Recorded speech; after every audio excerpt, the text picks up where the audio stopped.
The rain had stopped, but the streets still glistened with a thin layer of water, catching the amber glow of the streetlights like shards of liquid gold. Inside the Lamborghini, Valeria's knuckles were pale against the steering wheel. Her eyes darted between the road and the boy beside her, each glance a silent plea for him to hold on. Matteo's breaths were shallow, uneven. Every rise and fall of his tiny chest was a battle. She had pressed the accelerator harder than she ever dared before, the deep growl of the engine echoing through the narrow streets like a wild animal desperate to break free. Behind her, the faint wail of sirens grew louder. At first, she thought they belonged to an ambulance, a sign of hope. But as the red and blue lights reflected off the wet asphalt, her stomach sank. They were chasing her. Valeria's mind raced. She could not pull over, every second lost could steal Matteo from her forever. But she also knew the image behind her was damning. A woman in a luxury sports car, a pale boy slumped in the passenger seat, and fear etched into her face. It was the perfect recipe for misunderstanding. In the marble-floored boardroom across town, Ernesto's pulse throbbed in his ears. His business partners leaned forward, waiting for him to finalize the deal that would secure millions in contracts. But their voices blurred into background noise. The only thing he could hear was Marcos's urgent accusation replaying in his head. "Ella no es de fiar, it could be a kidnapping." Ernesto's chair scraped back. The room fell silent. One of the partners called after him, "Ernesto, this is madness. We're in the middle of negotiations." But he was already halfway to the elevator. The police cruiser closed in on Valeria. Through the rearview mirror, she saw the officer in the passenger seat raise a hand, gesturing for her to pull over. Her heart pounded. She knew they would never believe her in time. Matteo's lips trembled. His eyes fluttered shut. "No, no, no, Matteo, stay with me," she pleaded, her voice breaking. At the next intersection, the patrol car surged ahead and swerved sharply, blocking the road. Tires screamed against the asphalt as Valeria slammed the brakes. Her body lurched forward, but her arm instinctively shot out, holding Matteo back. Two officers stepped out, their silhouettes dark against the flashing lights. Guns drawn. Voices sharp. "Step out of the vehicle. Hands where we can see them." Valeria's voice shook. "Please? He cannot breathe. He needs his inhaler." But the words were drowned in the clash of commands and the metallic click of safety catches releasing. At that exact moment, Ernesto's black SUV skidded into view. The door burst open before the engine had even died, and Ernesto sprinted towards the scene. His eyes locked on the boy, pale, limp, and frighteningly still. But his gaze shifted to Valeria, and the panic in him twisted into rage. "¿Qué has hecho?" he shouted, his voice cracking with fury and fear. Valeria's tear-streaked face turned to him. "I was trying to save him."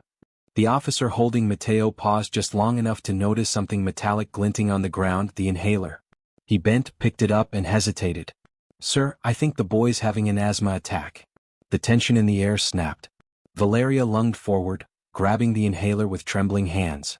She pressed it to Matteo's lips, whispering urgently, "Breathe, mi amor, breathe for me." A faint wheeze broke the silence, then another. Color began to return to Matteo's cheeks. Ernesto felt his chest loosen, but with it came a heavy, crushing shame.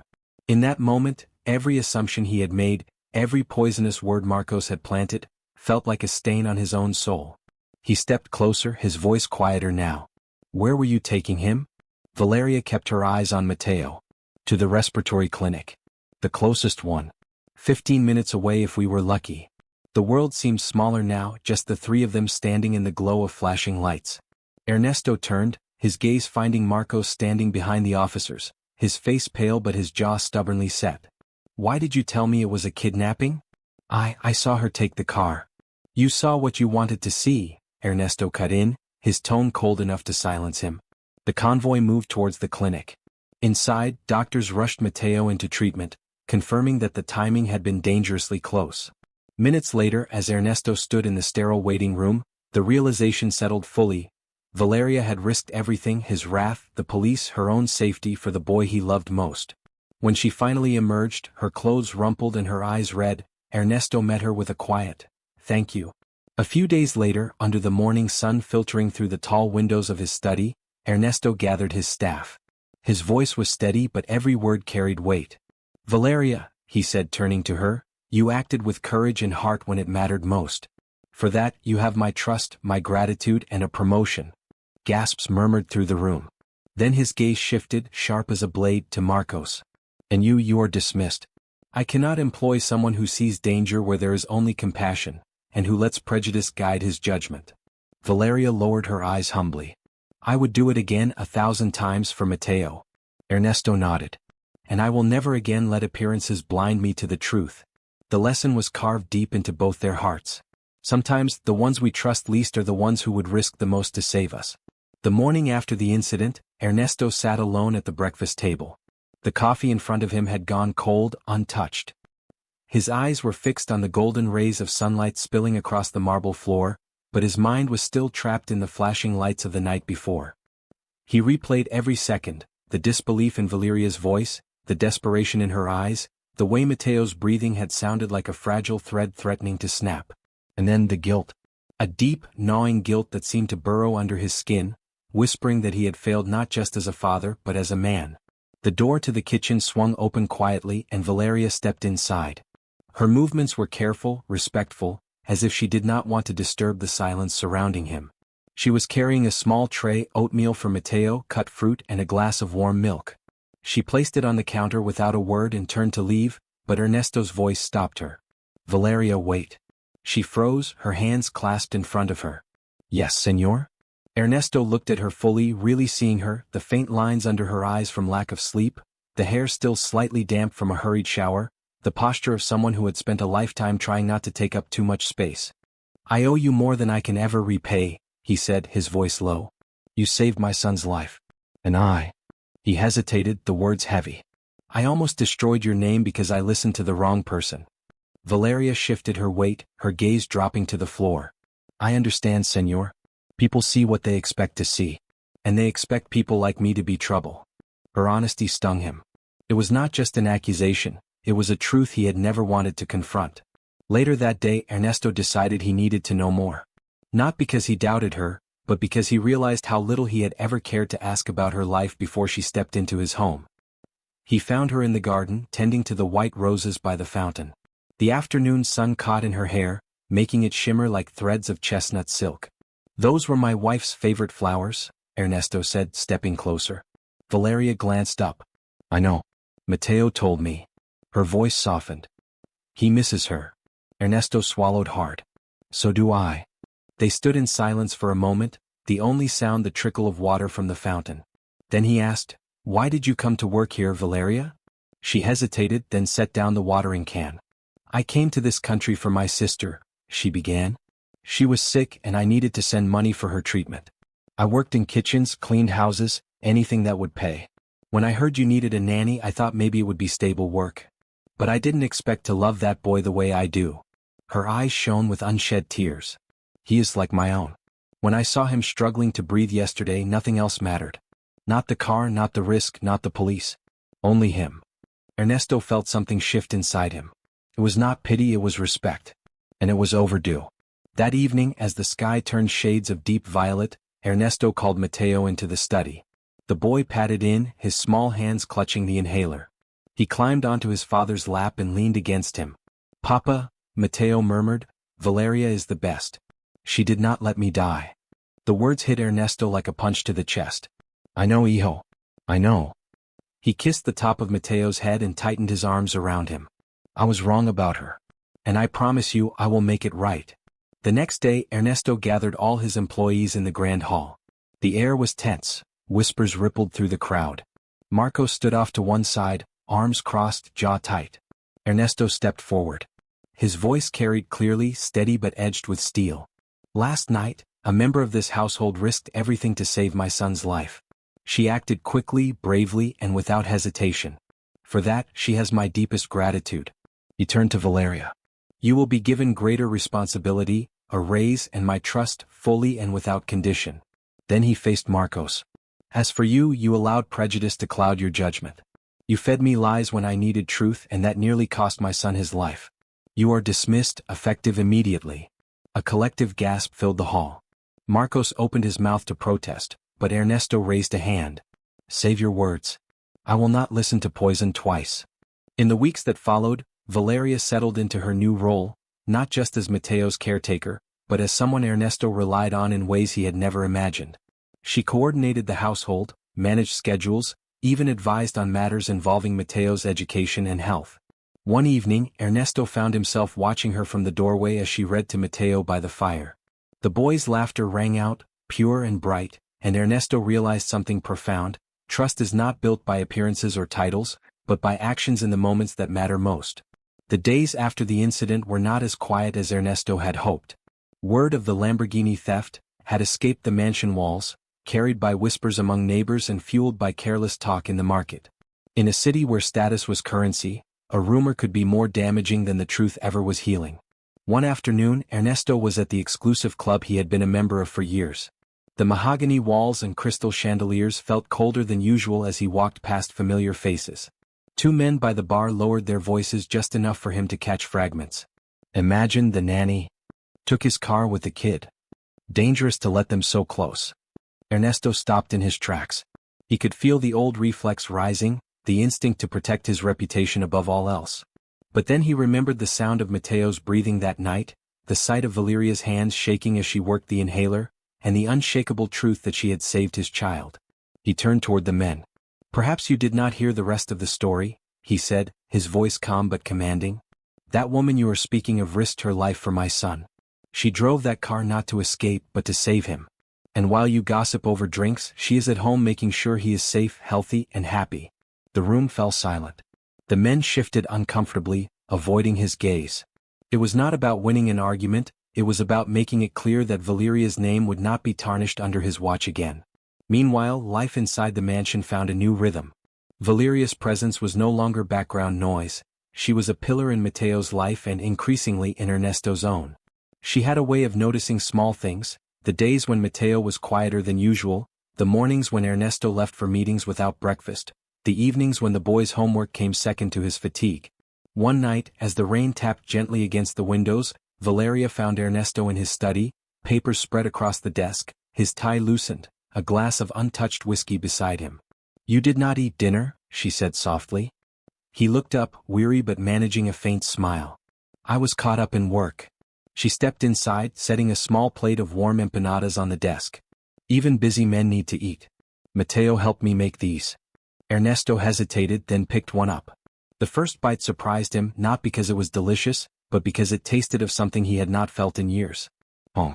One Sunday while they were all in the garden, Mateo asked a question that caught Ernesto off guard. "Papa, can Valeria come with us when we visit Mama's grave?" Ernesto froze for a moment. He had never taken anyone other than family to that quiet hill on the outskirts of the city. But when he looked at Valeria, kneeling beside Mateo, tying his shoelace with patient care, he realized she already was family. "Yes," Ernesto said simply. "She should be there." That afternoon they drove together, the city giving way to open fields and rolling hills. The grave was beneath an old jacaranda tree, its lavender blossoms drifting in the breeze. Mateo placed a small bouquet at the headstone and whispered something only he and the wind could hear. Valeria stood back at first, her hands clasped. But Ernesto stepped closer and nodded for her to join them. "My wife," he said, his voice low, "would have liked you. You have her strength." It was not a grand speech, but to Valeria, it was more valuable than any gift. Weeks later, Ernesto faced another test. A wealthy acquaintance offered to help by recommending a new nanny, someone from a better background. The implication was sharp enough to cut. Ernesto's reply was immediate: "I already have the best, and I would trust her with my life." As winter approached, the memory of that night remained, but its edges softened. Valeria never spoke of it unless Mateo brought it up, and when he did, it was with the simple, unshakable certainty of a child.